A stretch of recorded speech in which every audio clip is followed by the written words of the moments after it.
आपने विवेकानंद के बारे में सुना है? हुँ? वो पहले योगी थे जो अमेरिका आए थे 1893 में, और उन दिनों एक लहर सी उठा दी। वो यूरोप भी गए और अमेरिका से वापस लौटते समय वो एक जर्मन फिलोसोफर के घर मेहमान थे।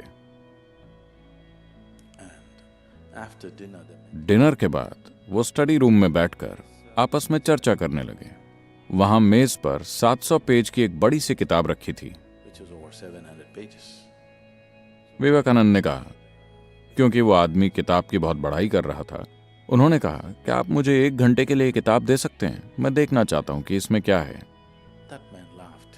वो आदमी हंसने लगा। उसने कहा, आप 1 घंटे में इस किताब को पढ़ने वाले हैं? मैं इसे कई हफ्तों से पढ़ रहा हूं, लेकिन मुझे कुछ समझ में नहीं आ रहा, क्योंकि ये इतनी जटिल है। और वैसे भी ये किताब जर्मन भाषा में, आपको ये भाषा आती भी नहीं। 1 घंटे में आप क्या करने वाले हैं? विवेकानंद ने कहा, आप किताब दीजिए, मैं देख के बताता हूं। तो उन्हें वो किताब दे दी गई। उन्होंने किताब को अपने दोनों हाथों के बीच में पकड़ा और आंखें बंद करके बैठ गए। 1 घंटे बाद किताब वापस करते हुए उन्होंने कहा, इसमें कुछ भी खास नहीं है। उस आदमी को लगा कि ये तो घमंड की हद हो गई। आपने किताब को खोला तक नहीं और आप उसके ऊपर कमेंट कर रहे हैं। आपको ये भाषा तक नहीं आती। वो थोड़ा नाराज सा हो गया कि ये कैसी बकवास है। विवेकानंद ने कहा, आप किताब के बारे में कुछ भी पूछ लीजिए, मैं आपको बता दूंगा। ठीक है, पेज 633 में क्या लिखा है? विवेकानंद ने एक एक शब्द दोहरा दिया। आप बस पन्ने का नंबर बोलिए, वो उस पन्ने पर लिखी बातों को शब्दशः बता देंगे। फिर उसने पूछा, ऐसा कैसे हो सकता है?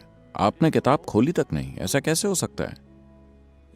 उन्होंने कहा, इसलिए लोग मुझे विवेकानंद कहते हैं।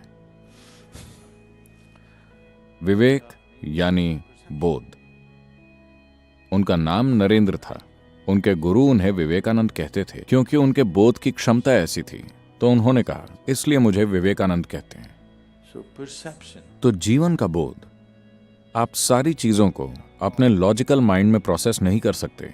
ये इस तरह काम नहीं करता, क्योंकि तर्क जीवन की बहुत सारी चीजों को नकार देता है जिनके बिना आप जी नहीं सकते।